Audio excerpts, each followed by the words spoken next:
যাই হোক, ওয়াজ শুনতে হবে, শিখতে হবে, ঠিক না?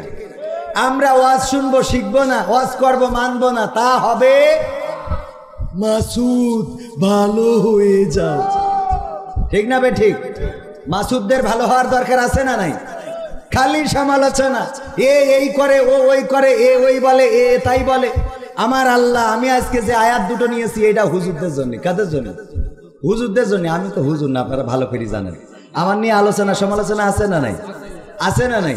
এখানে লোক অনেক বেশি হয়েছে। আমার পাশের জেলা হিসাবে এত লোক, এই যে এখানে দাঁড়ানো হাজারো মানুষ, এই পাশে দাঁড়ানো, এই পাশে দাঁড়ানো, এই মানুষগুলো যে এখনো দাঁড়িয়ে আছে, কারণটা কি জানেন? এত লোক হওয়ার পিছনের কারণ জানেন? আপনারা জানেন না, আমি জানি। বলবো আপনাদের? না, কোরআনের জন্য তো ওরা এত পাগল হয়ে গেছে। এখন হয়েছে।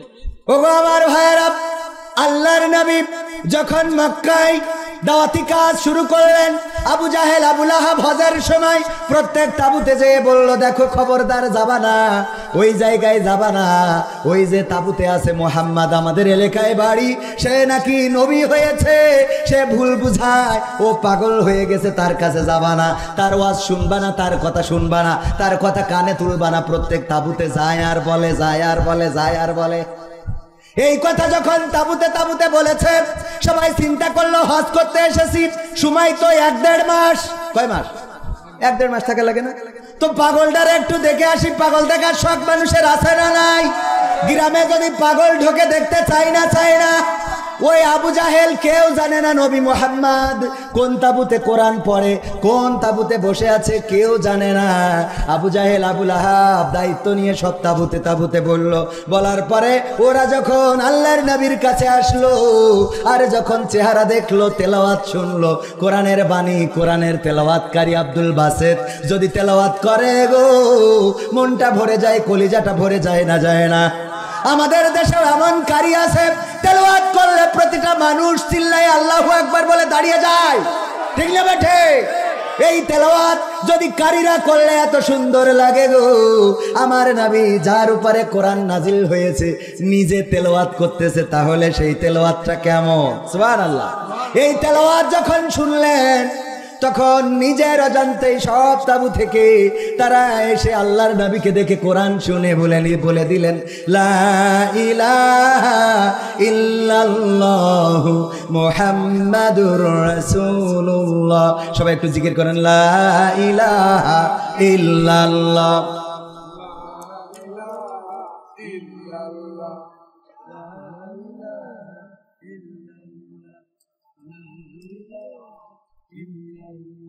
লা ইলাহা ইল্লাল্লাহু মুহাম্মাদুর রাসূলুল্লাহ সাল্লাল্লাহু।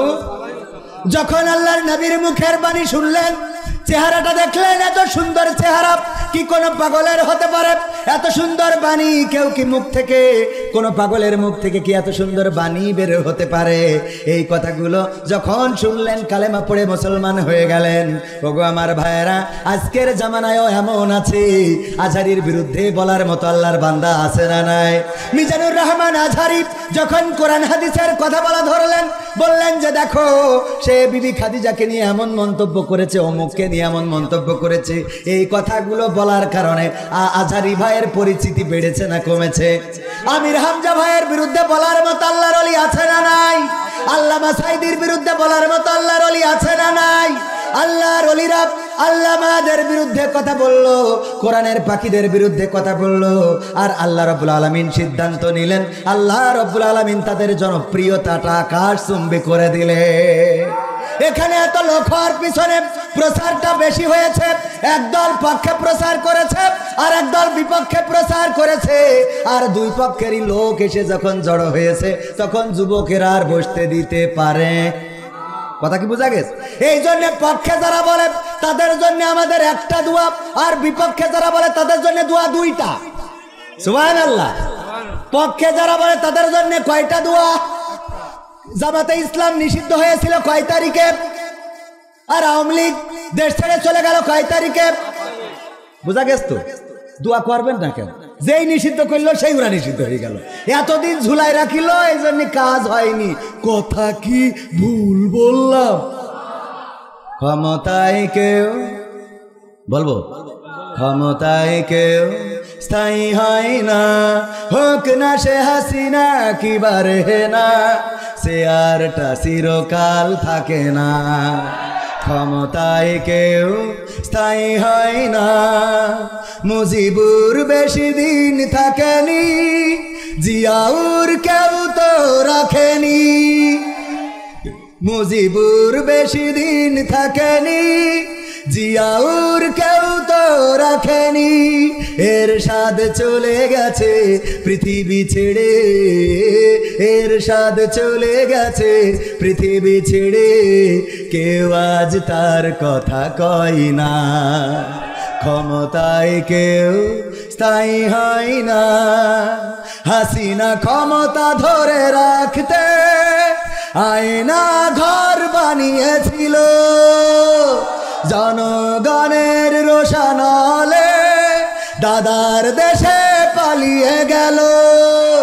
হাসিনা ক্ষমতা ধরে রাখতে আয়না ঘর বানিয়েছিল, জনগণের রোশানলে দাদার দেশে পালিয়ে গেল। ডিবি হারুনের পাশে আর, ডিবি হারুনের পাশে আর পরিমণিদের দেখা যায় না। ঠিক না বেঠে? ক্ষমতায় কেউ স্থায়ী হয় না, হোক না সে রেহে না কিবা হাসিনা, চেয়ারটা চিরকাল, চিরকাল এই চেয়ার থাকবে না। এই চেয়ারে আমার আগে হযরত মাওলানা আবু যর গিফারি আলোচনা করে গেলেন। আমি আলোচনা করছি, আগামী বছর আমাকে আর আনা হবে না। এই নতুন ময়দানে নতুন কোন বক্তা আসবেন, আগামী বছর আমি বেঁচে থাকবো তার কোনো গ্যারান্টি নাই। ওগো আমার ভাইয়েরা, এই জন্যে ওই কবরের খোরাক জোগাড় করার দরকার আছে না নাই? যদি কর্ম করেন ভালো, যদি জগতে জ্বালান আলো, তাইলে আপনার জন্যে সেটাই হবে ভালো। আর যদি কর্ম খারাপ করেন, যদি এই সমাজে অন্যায় অবিচার অনাচার পাপাচার কদাচার খুন গুম ধর্ষণ জেনা ব্যভিচারের জন্য উন্মুক্ত ময়দান করে দেন, তাইলে যতই আপনার বাপের দেশ হোক না কেন, এই দেশে টিকে থাকা যাবে, টিকে থাকা যাবে। যারা বলেছিল পালাবো না, প্রয়োজন হলে ফখরুলের বাসায় গিয়ে উঠব,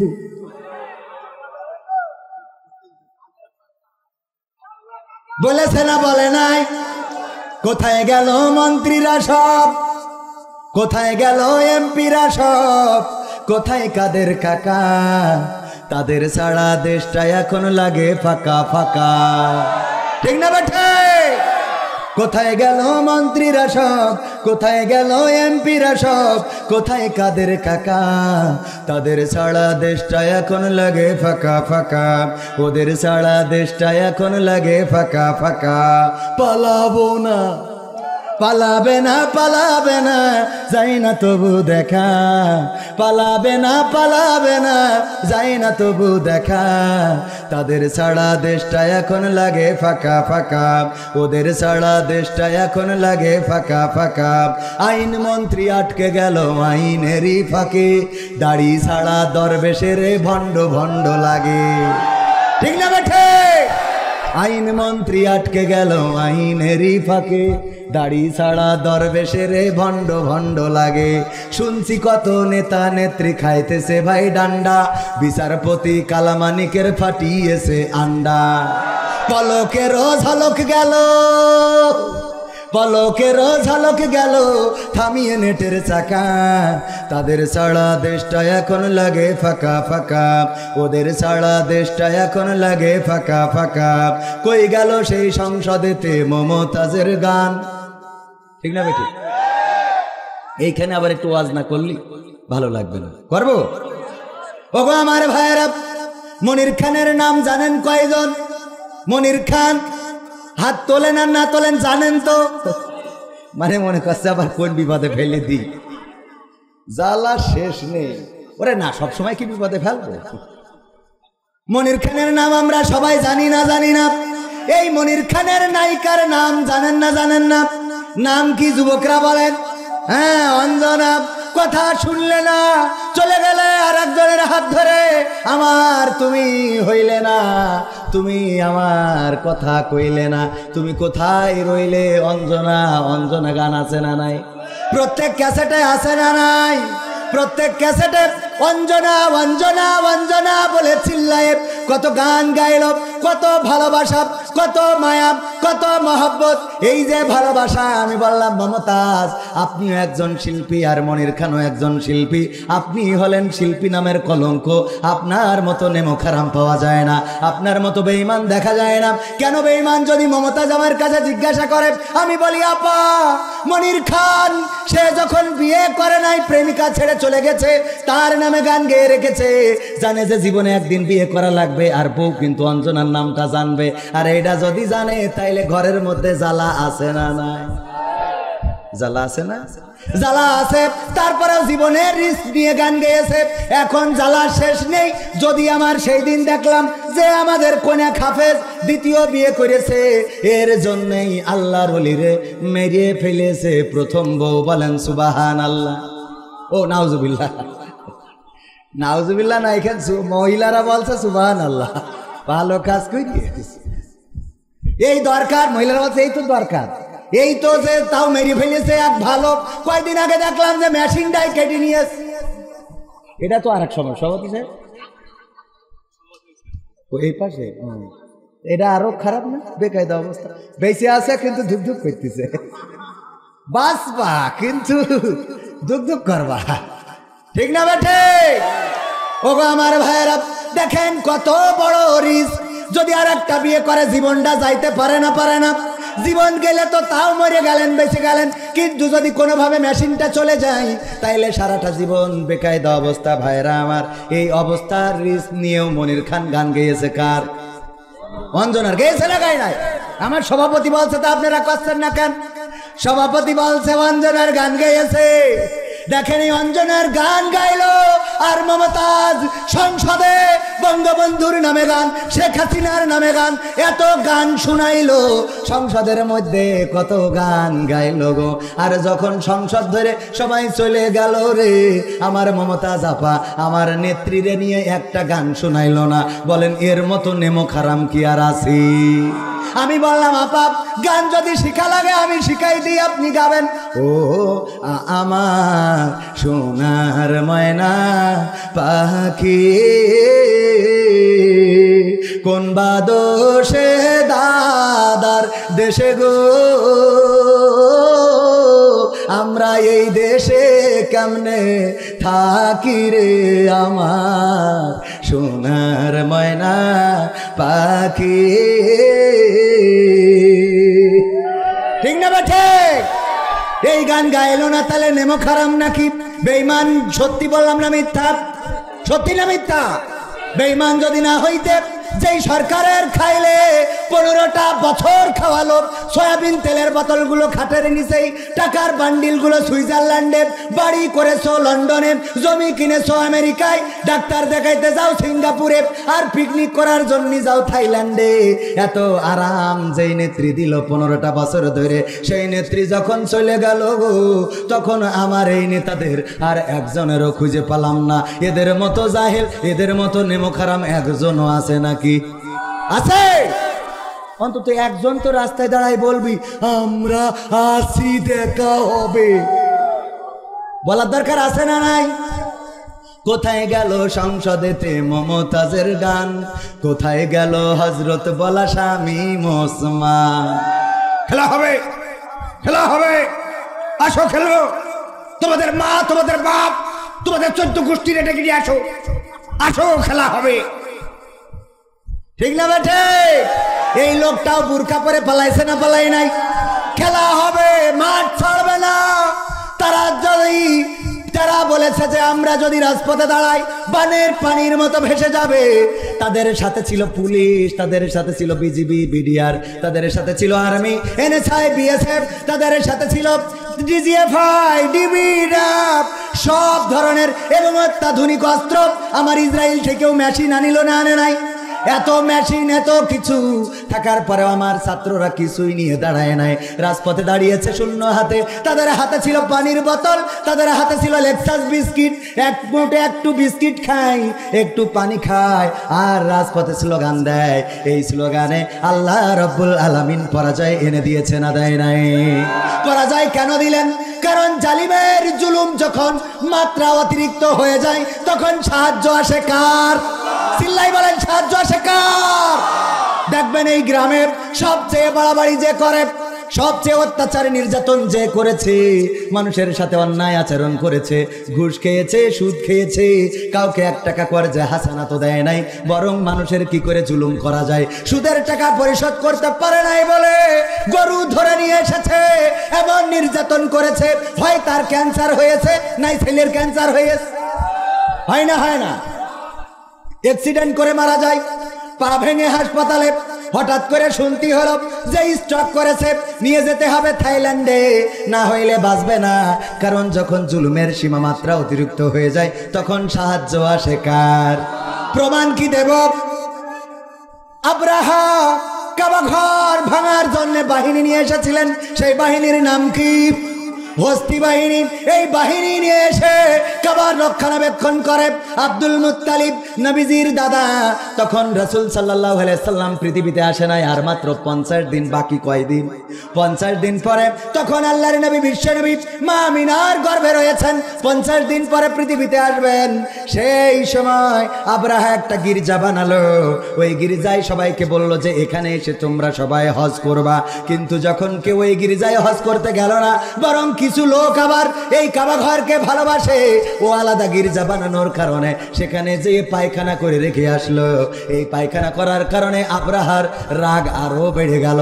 যেমন ভাবে রাগ এতটাই বাড়া বেড়েছিল যে আমার প্রধানমন্ত্রী সাবেক কিছু হইলেই মামলা জামাত ইসলামের নামে ছিল না? ছিল না? পাইকারি দারে, ঠিক না বেটে? পাইকারি দারে মামলা, এমন মামলা 14 সালে মামলা করেছে, 18 সালে মামলা করেছে, 22 সালে মামলা করেছে। এর মধ্যে যে মারা গিয়েছে, কবরে আছে ও মামলা। তার মানে কবরে যে ও শান্তি নেই। মরা মানুষের নামেও মামলা ছিল না? ছিল না? মরা মানুষের নামেও মামলা। এত হামলা মামলা করা হলো, জুলুমের সীমা অতিক্রান্ত হয়ে গেল। আব্রাহা সেই কাজ করলো, যখন কাবা বানালো, বিকল্প কাবা বানিয়েছে। গির্জা আমাদের দেশেও বিকল্প জাতির পিতা বানানো হয়েছিল, না হয় নাই? এখনো সেই আল্লাহর বান্দার ছবি অফিস আদালতে আছে না নাই? আছে না নাই? জাতির পিতায় ভেজাল ঢুকালো, জাতির পিতাই ভেজাল ঢুকালো। আমরা বলি জাতির পিতা ইব্রাহিম, তারা বললো না জাতির পিতা ছাতামাতা। কথা কয় না? এই জাতির পিতা আমাদের মানতে বাধ্য করা হলো, আমাদেরকে বলতে বাধ্য করা হলো। আল্লাহর নবীর নামে যদি কেউ কটূক্তি করে, তার ব্যাপারে কোনো সিদ্ধান্ত আসে না, গ্রেপ্তার করা হয় না, অ্যারেস্ট করা হয় না, শাস্তি দেওয়া হয় না। কিন্তু আমাদের পিতার নামে যদি কেউ মন্তব্য করে, অমনি ধরে নিয়ে কাটি খুলে দিয়া হতো। বলেন ঠিক কিনা? ভাইরা আমার, আব্রাহা হস্তি বাহিনী নিয়ে আসলো কাবা ঘর ভাঙার জন্য। ঘটনাটা সবার জানা। আব্দুল মুত্তালিবের উট ছিল, উটগুলো ধরে নিয়ে গেল।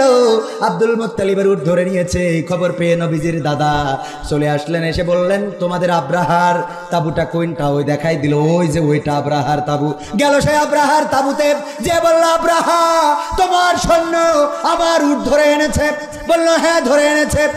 তুমি তো কাবা ঘর দেখাশোনা করো, ঝাড়ু দাও, রক্ষণাবেক্ষণ করো। বলল, হ্যাঁ আমার উট ধরে এনেছে, আমার উটগুলো ফেরত দাও। আব্রাহা বলল, ও আব্দুল মুত্তালিব, অবাক হয়ে গেলাম, যেই কাবা ভাঙার জন্য আসলাম ওই কাবাটা তুমি দেখাশোনা করো, ওই কাবার সাথে তোমার সম্পর্ক আছে, প্রেম আছে, ভালোবাসা আছে। আমি তোমার উট ধরে এনেছি, তুমি উটগুলো ফেরত চাইলা, কিন্তু কাবা ঘর ভাঙতে এসেছি, একটা বারের জন্য বললা না, একবারের জন্য বললা না কাবা ঘরটা ভেঙো না, চলে যাও, চলে যাও, চলে যাও। কেন বললেন? আব্দুল মুত্তালিব জানতে চায়। আব্দুল মুত্তালিব বলল, আব্রাহা শুনে নাও, আমি কেন উট চাইতে এসেছি? কারণ এই উটগুলো আমি ওই উটগুলোর মালিক, আমার অধীনস্থ এই উটগুলো, এই উটগুলোর অভিভাবক আমি। আমার উটগুলো আমি ফেরত নিতে এসেছি। আর কাবার মালিক আমি না, কাবার মালিক কে? জোরে বলেন, কাবার মালিক কে? হাত উঁচু করে বলেন কে? সবাই বলেন কে? লিল্লাহি তাকবীর, লিল্লাহি তাকবীর। আল কোরআনের আলো, আল হাদিসের আলোক, আমার নেতা তোমার নেতা, লিল্লাহি তাকবীর।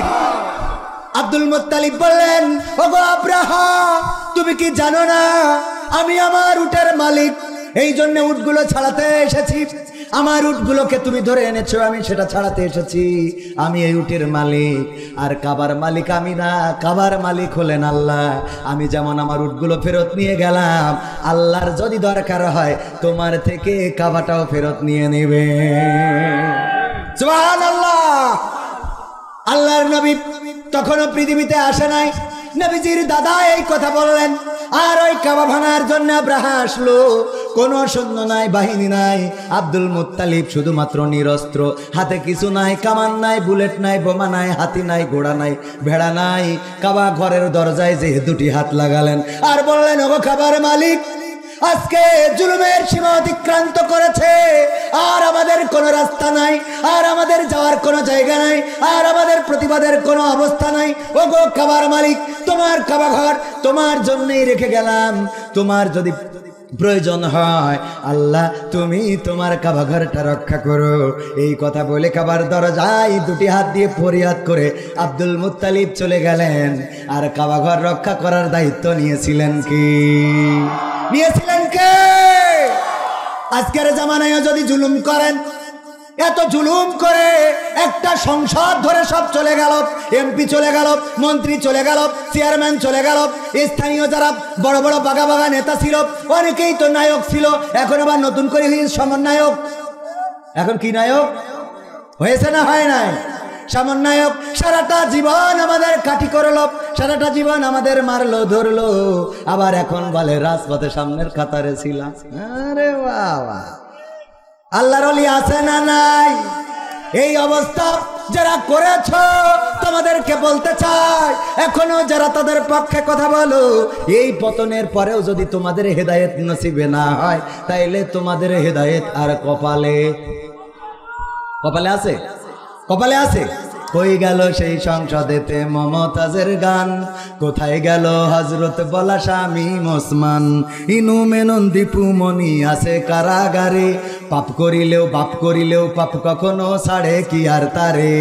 কোথায় গেল স্পিকারের, কোথায় গেল স্পিকারের দৃষ্টি আঁকা বাঁকা, তাদের ছাড়া দেশটা এখন লাগে ফাঁকা ফাঁকা, ওদের ছাড়া দেশটা এখন লাগে ফাঁকা ফাঁকা। কই গেল সেই আরাফাত আর ব্যারিস্টার সুমন, কথা বলার সময় তারা করে নিয়োজন। ঠিক না বেঠে? ওর বাচ্চা টাকা দেবো, তোমরা খালি খাইলি ভাই বলেছে না বলে নাই? খেলো সব আমি করে দেব, পালাবো না রাজপথ ছাড়বো না। ছাত্রলীগ যদি দাঁড়ায় তাইলে কোনো ভয় নাই। এত কথা বললো, তারপরেও তাদের অবস্থা কি হয়ে গেল? এই জন্যই আমি বলেছি, কই গেল সেই আরাফাত আর ব্যারিস্টার সুমন, কথা বলার সময় তারা করে নিয়োজন। মুরগি কবির খাইছে ধরা, জাফর কোথায় আছে? গোপনে কি সেও গেল মোদি দাদুর কাছে? কোথায় গেল এস আলমের, কোথায় গেল এস আলমের কাড়ি কাড়ি টাকা, তাদের ছাড়া দেশটা এখন লাগে ফাঁকা। ঠিক না বেঠে? ওদের ছাড়া দেশটা এখন ফাঁকা লাগে কিনা? কারণ আগে আমরা টেলিভিশন খুললেই শুনতাম যে কুমড়ো দিয়ে বেগুনি বানাই খাও। ঠিক না বেঠে? কুমড়ো দিয়ে বেগুনি বানাই খাও। আবার শুনতাম মাছের কাঁটাও নাকি খাওয়া যায়, পানিতে ভিজাই রাখলে নরম হয়ে যায়, তারপরে খাওয়া যায়। তারপরে আমরা শুনতাম কাঁচা মরিচ শুকাইয়ে রেখে দিলে বর্ষাকালে যখন মরিচ গাছ মরে যায়, তখন বর্ষাকালে ওই কাঁচা মরিচ আবার পানিতে দিলে জ্যান্ত হয়ে ঝাপতে পুকুরি পড়ে। ঠিক না বেটে? শুনেছি নাকি শুনি নাই? আর কাঁঠাল দিয়ে বার্গার, গোশতের অভাব পূরণ করার জন্য কাঁঠাল, আর ইফতারি করার জন্য পেয়ারা। খেজুরির বদলা কি? তোমাদের বড়ই অথবা পেয়ারা খেতে হবে। কথা কয় না। আমি বললাম তোমার ছেলে পড়ে লন্ডনে, তোমার মেয়ে পড়ে আমেরিকায়, তোমার টাকা থাকে সুইজারল্যান্ডে, তুমি দুবাইয়ে ফ্ল্যাট কিনেছো, আর তুমি পিকনিক করার জন্য যাও থাইল্যান্ডে, চিকিৎসা হওয়ার জন্য যাও সিঙ্গাপুরে, তোমার যা কিছু সব বিদেশে রাখা, আর আমাদের পড়ে পড়ে বলো বড়ই খাও পেয়ারা খাও, বড়ই খাও পেয়ারা খাও, তাইলে তোমাদের এই উন্নয়ন হবে আর আমরা বড়ই পেয়ারা খাবো। এইটা কেমনে হয়? তার থেকে বরং এসো আমরা গলা ধরে একসাথে বড়ই আর পেয়ারা খাবো। কিন্তু তারা আগামী রোজার মাস আসার আগে চলে গেছে, ঠিক না বেঠে? আগামী রোজাতে আর আমরা এই কথাগুলো শুনতে পাবো? এই জন্য ফাঁকা ফাঁকা লাগে না, লাগে না? পবিত্র কোরআনের কয় নম্বর সূরা বলিলাম? কয় নম্বর? সবাই বলেন কয় নম্বর? আর 15টা মিনিট কি থাকা যাবে? যাবে? মা বোনেরা পর্দার অন্তরালে আছে না নাই? কম না বেশি? আপনাদের থেকেও বেশি। দুই একজনের একটু মনে হয় মেশিনের সমস্যা, মুতু ধরেছে, দুই একজনের নাকি কলিজায় লাগছে। ওই যে দুই একজন হয়তো কলিজায় লাগে, দুই একজনও এখনো ওই দলের প্রেতাত্মা আছে না নাই? যখন ফাঁকা ফাঁকা বলি ওরাও মনে করে মাহফিল ফাঁকা করে দেবে। হুজুর দেখি কি করে। এখানে সবাই বসতে পারে, সবার ভাগ্যে এটা জোটে। আল্লাহ রাব্বুল আলামিন সবাইকে কোরআনের জন্য কবুল করেন না। আবু জাহেলের বাড়িতে টয়লেট আছে না নাই? এই টয়লেটটা আল্লাহর নবীর বাড়ি, আল্লাহর নবী যেই ঘরে জন্মগ্রহণ করেছেন সেই হলুদ ঘরটা এখনো আছে না নাই? সেই জায়গাটায় লাইব্রেরি বানিয়েছে। আমার ভারত থেকে বাংলাদেশ থেকে যারাই যায় আল্লাহ রাসূলের জন্মগ্রহণ করা ওই জায়গায়, ওই ঘরটায় চুমা খায়, ওই ঘরটায় হাত বুলিয়ে কপালে মাখায়, বুকি লাগায়। এই জন্য ওই কাছাকাছি এখন যাইতে দেয় না। 3 বছর আগেও যাইতে দিত। ওই কাবার পাশে আল্লাহর নবীর জন্মগ্রহণ করার স্থানটা আছে। যারা হজে গিয়েছেন, উমরায় গিয়েছেন, তারা দেখেছেন তার আগেই রয়েছে আবু জাহেলের বাড়ি। মানে সেখানে এখন পায়খানা ঘর। আবু জাহেল কাবা ঘরের থেকে সবচেয়ে কাছে ছিল কার বাড়ি? আবু জাহেলের বাড়ি। সেই বাড়িটাই পায়খানা ঘর হয়ে গেল, কারণ কাবার এত কাছে থাকার পরেও আবু জাহেলের কপালে কলেমাটা জোটে নাই, ঠিক না বেঠে? আবু জাহেলের কপালে কলেমা জোটে নাই। মদিনা মক্কা থেকে মদিনায় হিজরত করেছেন শত শত সাহাবী, যাদেরকে আমরা কি বলি? মুহাজির। কি বলি? মুহাজির। হিজরত যারা করেছে তারা মুহাজির, আর যারা সহযোগিতা করেছে তাদের কি বলি? এইগুলো শিখা লাগবে। এইগুলো আমি মাঝে মাঝে ধরি, দেখা যায় যে আমি বলছি বলেন তো কালেমা তাইয়্যিবাটা, বলছে লা ইলাহা ইল্লা আনতা সুবহানাকা ইন্নী কুনতু মিনাজ জালিমিন। আছে না নাই? নামাজের ফরজ কয়টা? কয় 29টে। বললাম ইসলামের স্তম্ভ বা খুঁটি কয়টা? বলছে 2টা। আমি বললাম কি কি? বলছে মা বাবার খেদমত করা আর বিয়ে করা। আমি বললাম তাও ভালো যে বিয়েটা রাখিছেন। এরকম যুবক আছে না নাই? কত যুবক আছে মাঝে মাঝে সিরকুট দেয় যে হুজুর গো দয়া করে আমার আব্বা স্টেজের সামনে আছে, একটু বলে দেবেন যেন যুবকদের বিয়ের ব্যবস্থা করে। কত বুদ্ধি বলছে, আব্বা সামনে আছে, একটু বলবেন যেন বিয়ের ব্যবস্থা করে। আর আমিও যেহেতু যুবকদের পক্ষের লোক, ও আমার ভাইয়েরা যুবকদের, ওগো আমার ভাইয়েরা যুবকরা যারা বিয়ের বয়স হয়েছে তাদের বিয়ে দেওয়ার দরকার আছে না নাই? কোনো বাবা যদি বলে যে না এখন দেওয়া যাবে না, আগে প্রতিষ্ঠিত হও, তাইলে দাদার কাছে জিজ্ঞাসা করতে হবে, দাদা আমার আব্বা কত নম্বর প্রতিষ্ঠিত হওয়ার পরে বিয়ে করি? কথা কয় না। নিজের বিয়েটা ঠিক মতো বুঝমতো নিয়েছো, আর যখন ছেলের বিয়ে তখন ভালো প্রতিষ্ঠিত হওয়ার পরে এই কথা মানি না, মানবো না, ঠিক না বেটে? আজকালকের ছেলেরা বই নিয়ে আর বসে না, ও বাবা গুগলে সার্চ করিয়া পড়ে।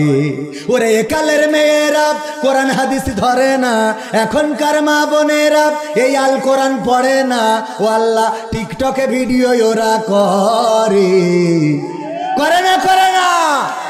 যারা ঠিক বলেননি তাদের বিশ্বাস হয় না, করে না কি করে না? আজকালকের ছেলেরা বই নিয়ে আর বসে না, গুগলে সার্চ করিয়া পড়ে। আগের সময় প্রেম করিলে সভাপতি বলতো পাইছো কি, এখন বলে সব করিয়া বাবু তুমি খাইছো কি? বাবু তুমি কি খাইয়াছ না? খাই নাই। বুড়ো ধাড়িও বাবু হয় কি করে? বুড়ো ধাড়ি খাই নাই, ফিডার খাবে। আছে না নাই? আগের সময় প্রেম করিলে সভাপতি বলতো পাইছো কি, এখন বলে শখ করিয়া বাবু তুমি খাইছো কি। লজ্জা শরম নাই আইলাম কোন জামানাই, লজ্জা শরম নাই আইলাম কোন জামানাই, ভবিষ্যৎ দেখি অন্ধকারে। আজকালকের ছেলেরা বই নিয়ে আর বসে না, ও বাবা গুগলে সার্চ করিয়া পড়ি। নতুন করে হয়েছে চালু এখন আবার কন্টেন্ট, পরিচয় করাই দেখি এই আমার গার্লফ্রেন্ড। আছে না নাই?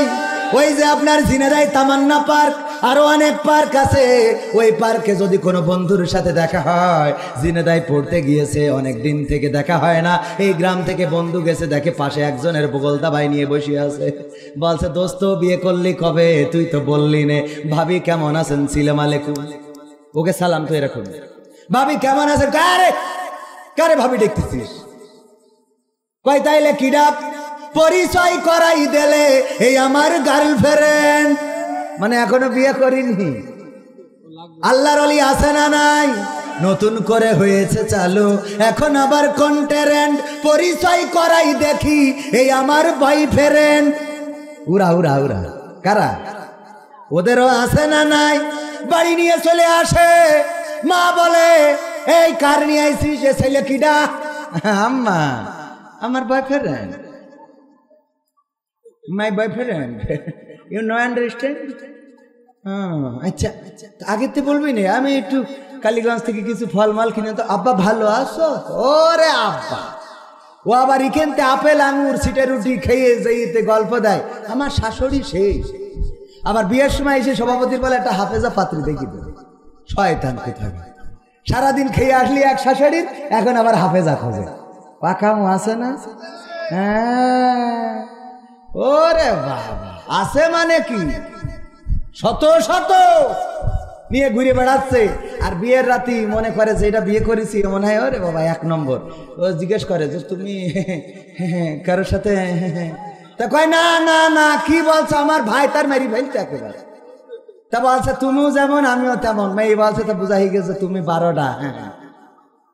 কথা ঠিক না বেঠে?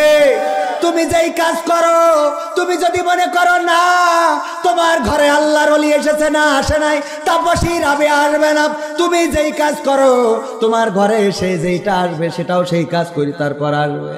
তুমি সারাদিন চার দোকানে বসে থাকো আর সিরিয়াল মারো, আর হুজুরের কাছে দোয়া চাই, হুজুর আমার বোঝ জন্য দোয়া করে দেন যেন স্টার জলসা না দেখে। ও সারাদিন চার দোকানে 5 ওয়াক্ত জামাতের সাথে সিরিয়াল দেখে। ও আবার আমাদের কাছে দোয়া চাই যে হুজুর আমার বউ সিরিয়াল ছাড়া করতে পারছি না, একটু দোয়া করে দেন। আগে তুই ভালো হ, কথা কয় না, আগে ও ভালো হওয়ার দরকার আছে না নাই? এখনকার স্বামীগুলো এত খারাপ। আমার আব্বা বলতো, একবার ওয়াজ করেছে, ও গো আমার মা বোনেরা, তোমরা দয়া করে স্বামীর চুল দিয়ে পা মুছাইয়ে দিবা, কারণ চুল দিয়ে যদি পা মুছিয়ে দাও তাইলে রহিম আলাইহিসসালাম যেমন আইয়ুব আলাইহিসসালামকে চুল দিয়ে পা মুছিয়ে দিয়ে আল্লাহর রহমত প্রাপ্ত হয়েছে, তেমনি তোমরা রহমত পাবা। এই কথা বলেছে। এই ওয়াজ করার পরে আমাদের এই গান্নার এক মা বা এক বোন, সে বাড়ি যেয়ে স্বামীর চুল দিয়ে পা মুছাইয়ে শুয়েছে। শোয়ার পরে গন্ধের জ্বালায় বাঁচা যাচ্ছে না, ওরে গন্ধ, দুর্গন্ধ, এত গন্ধ কোথা থেকে আসে গো? তখন তো কারেন্ট ছিল না, হেরিকেনের আলো জ্বালাইয়েছে, জ্বালাইয়ে খুঁজতেছে গন্ধ কোথা থেকে বের হয়। খুঁজে খুঁজে খুঁজে খুঁজে গন্ধ কোথাও পাওয়া যায় না। স্বামী চুল টেনে এনে শুকে দেখে চুল থেকে এই দুর্গন্ধ, পায়খানার গন্ধ আসে। বলল, ও গো আমার স্ত্রী গো, তোমার চুল থেকে এই দুর্গন্ধ গো, কেমনে ঘুমাবো বলো? এই জন্যই তো ঘুমানো যায় না। তোমার চুলে কেমন করে দুর্গন্ধ লাগলো, কেমন করে পায়খানার গন্ধ আসলো বলো দেখি। কয় আমি তো জানি না, হুজুর এসেছিল, কবির বিন সামাদ ওয়াজ করেছিল, তোমরা তোমাদের স্বামীদের চুল দিয়ে পা মুছাইয়ে দিবা। এই ওয়াজ শুনে আমি এসে তোমার চুল দিয়ে পা মুছাইয়ে শুইছি, এর বাইরে আর কিছু জানি না। বলছে ঘটনা তো ঘটে গেছে রে, কারণ চায়ের দোকানে ওখানে টাকা দিয়ে তাস খেলছিল, কি ফিলাস, জুয়া খেলা।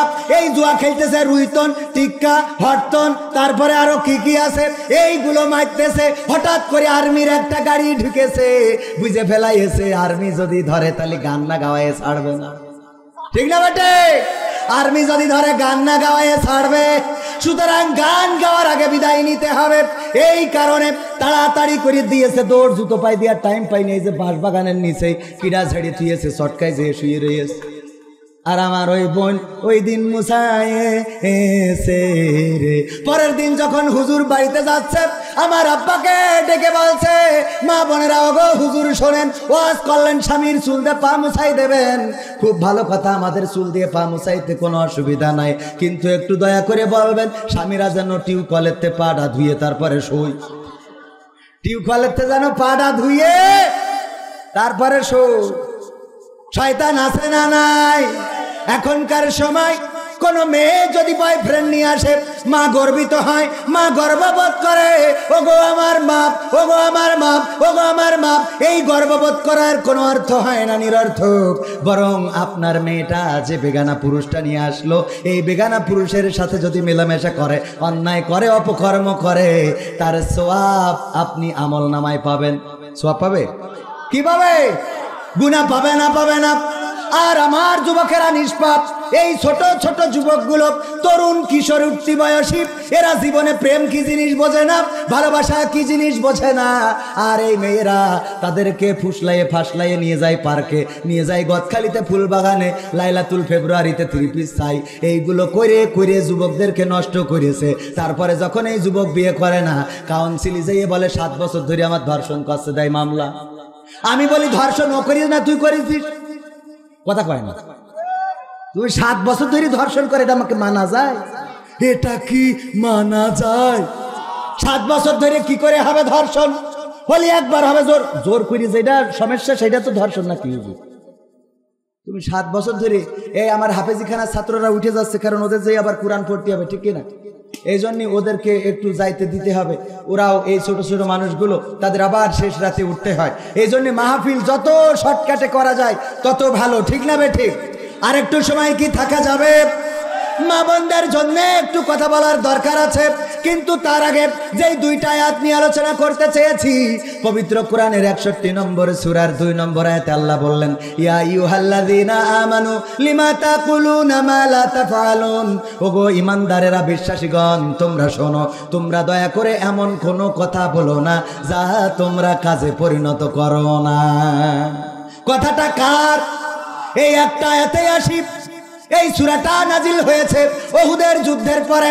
সূরার নাম আস-সফ। আস-সফ মানে সারিবদ্ধ, কাতারবদ্ধ ভাবে দাঁড়ানো। কেন সারিবদ্ধ হলো? পবিত্র এই সূরার 61 নম্বর সূরা সফের 4 নম্বর আয়াতে আল্লাহ বলেছেন, ইন্নাল্লাহা ইউহিব্বুল্লাযীনা ইউকাতিলুনা ফি সাবিলিহি সাফফান কাআন্নাহুম বুনয়ানুম মারসুস। আল্লাহ এখানে সব শব্দটা ব্যবহার করেছেন। আল্লাহ বললেন, নিশ্চয় আল্লাহ তাদেরকে ভালোবাসেন যারা তার দলে সীসা গালানো প্রাচীরের ন্যায় থাকে, ঐক্যবদ্ধভাবে লড়াই করে, সংগ্রাম করে। আল্লাহ তাদেরকে ভালোবাসেন। এই জায়গায় সারিবদ্ধভাবে কথাটা এসেছে, এই জন্য সূরাটার নাম দিয়েছে সূরা আস। সূরা আস। কষ্ট হচ্ছে আপনাদের? কষ্ট হচ্ছে? কষ্ট হচ্ছে কার কার দেখি? কষ্ট হচ্ছে না কার কার? কষ্ট হচ্ছে না কার কার? সবাই সবাই? আচ্ছা, বুঝলাম। কিন্তু এই 2-1 জনের দেখছি ব্যাটারি চার্জ ফুরে যাচ্ছে। কারণ কি? কারণ কি? কারণটা কি? হ্যাঁ, এখানে সবাই বসতে পারবে না। কারণ যদি আমি বলি, আমার সভাপতি উনার বাড়িতে মুরগি পালন করেছে, মুরগি ডিম দিয়েছে 10টা। কয়টা? বাড়ি জামাই এসেছিল, 5টা ডিম খাওয়াইছে, বাকি আছে কয়টা? এই 5টা মুরগি যখন তাওয়া লাগা হয়েছে, তখন ওনার স্ত্রী বলতেছে, এই 5টা ডিম কেন বসাবো, আর 5টা ডিম খুঁজে এনে দাও, যেন মুরগির পাছার নিচেই দিই, মুরগি যেন এই ডিমটারেও ফুটায়। আমার সভাপতি গ্রামে খুঁজে খুঁজে তেমন কিছু পায় নাই, 5টা মুরগির ডিম পায় নাই, 5টা হাঁসের ডিম এনেছে। এই হাঁসের ডিম মুরগির পেটের তলে দিলে বাচ্চা ফুটবে না? ফুটবে না? বাচ্চা ফুটেছে। ফুটার পরে মুরগি বলছে, দেখো এতদিন ছিল গরমকাল, গরমকাল চলে গেছে, এখন শীতকাল শুরু হয়েছে, কুয়াশা আছে, সকালবেলায় কুয়াশায় ভিজবা না, তোমরা পানি কাদা মাখবা না, তোমরা আমার থেকে দূরে যাবা না, দয়া করে আমার কাছাকাছি থাকবা, আমার সাথে থাকবা। এই ওয়াজ করে মুরগি যখন বাচ্চাদেরকে নিয়ে খেয়ে বেড়ায়, হাঁসের বাচ্চা যে 5টা, ওই বাচ্চা যেই দিকে কাদা, যেই দিকে পানি, সেই দিকে যায়। ঠিক না বে ঠিক? মুরগির বাচ্চা 5টা কাছে থাকে, মুরগির হয়ে গেছে, এই বাচ্চা এদিকে আয়, এই এদিকে আয়। এই তোদের এত করে বলছি, দয়া করে দূরে যাস নে, উপরে ইসরায়েল ঘুরে বেড়ায়, যে কোনো সময় সবল দিয়ে নিয়ে যেতে পারে। এই জন্য আমার কাছে থাক, আর কাদা পানি মাখাবি না। ঠান্ডা লাগলে ওষুধ কেনার টাকা কই পাবো, বড় অভাবে আছি, রিজার্ভ খালি হয়ে গেছে, দয়া করে আমার কাছে কাছে থাক। এই কথা যখন বলেছে, বলে নিয়ে বেড়াচ্ছে। টিউবওয়েলের কাছে পচা কাদা পানি থাকে না, থাকে না? হাঁসের বাচ্চা 5টা, ওই পচা কাদা পানি যখন দেখেছে, ওর মধ্যে নামে ওরে কিলিবিলি। ওরে বাবা, মনে হচ্ছে কালকে ঈদ, আজকে গোসল করছে। মুরগি বলছে, ওরে আর আমার ওদের কোনো দরকার নেই, আমার বুঝা শেষ। আমার কাছে যে 5টা আছে, এইগুলো আমার জন্মের, আমার জাতের। আর যে 5টা তোরা কাদায় যাস, এইগুলো বেজম্মা। এইগুলো কি তোদের যত ওয়াজ করি, এই সামিয়ানার নিচেই পাওয়া যাবে। তোরা ওই চায়ের দোকানে যাবি, তোরা ওই কাদার মধ্যে যাবি, তোরা ওই তাসের আড্ডায় যাবি, তোরা ওই অন্যায় কাজে যাবি, তোরা ওই বিভিন্ন রকম সিরিয়ালের দোকানে যাবি। তোদের যত কিছু বলা হোক না কেন, এই সারিয়া এই সামিয়ানার নিচেই তোদের রাখতে পারবো না, কারণ তোদের মধ্যে পোকা লেগে গেছে। তোরা আমাদের জাতের না, জাতের না, তোদের বইলেও কোনো লাভ হবে। এরকম আল্লাহর বান্দা আছে না নাই? সেই কটা যাবে বলবেন ওইগুলো হাঁসের বাচ্চা। হাঁসের বাচ্চা মানে বোঝেন তো, মানে বেজাতের। বুঝা গেছ তো? যেই কটা উঠে চলে যাবে, সবগুলো বেজাতের প্রমাণিত হয়ে যাবে। কারণ এখানে আমি কি আমার বাবার গল্প বলেছি, আমার দাদার গল্প বলেছি, পবিত্র কোরআন থেকে এমন আয়াত নিয়েছি, যে আয়াতটা আগে দরকার হুজুরদের, তারপরে দরকার সাধারণ মানুষের। আল্লাহ বললেন, ইয়া আইয়ুহাল্লাযীনা আমানু লিমা তাকুলুনা মা লা তাফআলুন। ও ঈমানদারেরা, এমন কথা বলো না যেই কথা তোমরা আমল করো না। এমন লোক আছে না নাই? বলে যে মাকে খাইতে দাও, মাকে যে কষ্ট দেয়, তার মতো মানুষ আর হইতে পারে না। গোপনে গোপনে তার বাড়ি যেয়ে দেখবেন, ও মাকে নিজেই খাইতে দেয় না, কথা কয় না। খোঁজ নিয়ে দেখবেন, সবচেয়ে ভালো কথা বলা মানুষগুলো। আল্লাহর নবী বললেন সাল্লাল্লাহু আলাইহি ওয়াসাল্লাম, গীবত হলো জেনার চেয়ে ভয়ঙ্কর। কিসের চেয়ে? জেনার চেয়ে ভয়ঙ্কর। গীবতটা কি? যদি কারো দোষ ত্রুটি থাকে, যেটা তার মধ্যে বিদ্যমান, এই দোষ ত্রুটি যদি তার পিছনে আলোচনা করা হয়, সেটাকে গীবত বলে। আল্লাহর নবী সাহাবীদের বললেন, ওগো আমার সাহাবীরা, বলো দেখি তোমরা তোমাদের মৃত ভাইয়ের মাংস খেতে কি পছন্দ করো? বলল না, আল্লাহর কসম, আমরা আমাদের মৃত ভাইয়ের মাংস, গোশত খেতে পছন্দ করি না। বিশ্ব নবী সাল্লাল্লাহু আলাইহি সাল্লাম বললেন, যদি তাই হয়ে থাকে, তাইলে তোমাদের ভাইয়ের কোনো মন্দ, তোমাদের ভাইয়ের কোনো কুকর্ম, তোমাদের ভাইয়ের কোনো অপরাধ, তাদের পিছনে আলোচনা করো না। আল্লাহু আকবার। ভাইয়ের কোন যা তার মধ্যে আছে এমন দোষ পিছনে বর্ণনা করার নাম কি? এই গীবত করা যাবে না, এটা আমরা বলি না, বলি না, আমরা কোরআন হাদিস দিয়ে বলি। শুধু তাই নয়, আল্লাহর নবী মেরাজে গেলেন, যাওয়ার পরে দেখলেন একদল লোক, তাদের হাতের নখগুলো বড় বড়, অনেক লম্বা লম্বা নখ। এই নখ দিয়ে নিজের গোশতগুলো এভাবে আশ্রয়ে আশ্রয়ে শরীর থেকে ঝেড়ে ফেলছে, শরীর থেকে, চেহারা থেকে গোশতগুলো ঝেড়ে ফেলছে। বড় বড় ধারওয়ালা নখ, লোহার নখ, এই নখগুলো দিয়ে গোশতগুলো আশ্রয়ে ফেলে। আল্লাহর নবী বললেন, ওরা কারা, কোন অপরাধের কারণে এমন করে? আল্লাহর নবী সাল্লাল্লাহু আলাইহি সাল্লামকে ফেরেশতা জিবরাইল জানালেন, ওগো নবী গো, ওরা হলো তারা যারা জমিনে অন্যের নিন্দা করে বেড়াতো। আল্লাহু আকবার। অন্যের নিন্দা যারা করে বেড়াতো, তাদেরকে এমন শাস্তি দেওয়া হবে, নিজের গোশত নিজে ছুঁড়বে, নিজে ছিঁড়বে, নিজে ছিঁড়ে ছিঁড়ে ফেলে দেবে শরীর থেকে। অথচ এই কথাগুলো আমি বলার পরে গাড়িতে উঠে আমি রকি ভাইয়ের সাথে বলবো, আবু যার গিফারি আজকে ইউনিট কেটেছে 2টা। কথা কয় না, বলবো না, বলবো না। আমি ওয়াজ করার পরে কালকে আমি বলবো, ইমাম সাহেব আজকে যে ওয়াজ করলো তা হয়নি, হয়নি তা ওর বললি হয় না, কথা কয় না। এইটা কার বলতে হবে? পিছনে বলার নাম গীবত। আর যদি যা তার দোষ আছে, এটা যদি পিছনে বলি, সেটা হয় গীবত। আর এই গীবত করার শাস্তি তো বুঝলেন। আল্লাহর নবী বললেন, মৃত ভাইয়ের মাংস যদি না খেতে চাও, গোশত যদি না খেতে চাও, তাহলে পিছনে গীবত করো না। যদি কোনো ত্রুটি থাকে, তাহলে একজন মুমিন আর একজন মুমিনের আয়না বলেছেন কি? কয় আল্লাহ। খালি শুধু মনে করে আল্লাহ কতি পারলে হয়ে গেল। না মানে ওই মনের আবেগে কই ফেলাইছে, রাসূলও যেগুলো বলিছে আল্লাহ থেকে অনুমতি প্রাপ্ত, ঠিক কি না? আল্লাহ রাসূল সাল্লাল্লাহু আলাইহি সাল্লাম বললেন, আল্লাহ রাসূল বললেন, কি বলছিলাম কোন হাদিস? হ্যাঁ কোন হাদিসটা বললাম? আয়না। এই একজন মুমিন অপর মুমিনের আয়না, আয়নার সামনে যদি দাঁড়ান, আয়না কি আপনার কপালের মধ্যে যদি কোনো কালো দাগ থাকে, আপনি দাঁড়াইছেন, আয়না কিছুই বলে নাই। যখন আমার রকি যেয়ে দাঁড়াইলো তখন বলতেছে যে কবির বিন সামাদের কপালে দাগ, কথা কয় না? আয়না বলে এই কথা? বলছে কয়? হ্যাঁ বলে। তাহলে কি করে? বিয়ে করে। সভাপতির নেটওয়ার্ক চলে যাচ্ছে, এখনো গান শোনানোর দরকার আছে না নাই? এখনো তো মেন গান বাকি। গণতন্ত্র চিনি নাই আমি, জানি না গণতন্ত্র, গণতন্ত্র দেখিনি আমি, শুনেছি গণতন্ত্র। শোনাবো শোনাবো গান তো 101টা গানের মধ্যে। কোরআনের সাথে যারা করবে দ্বন্দ্ব, তাদের সাথে কবু হবে না আপোষ। হবে?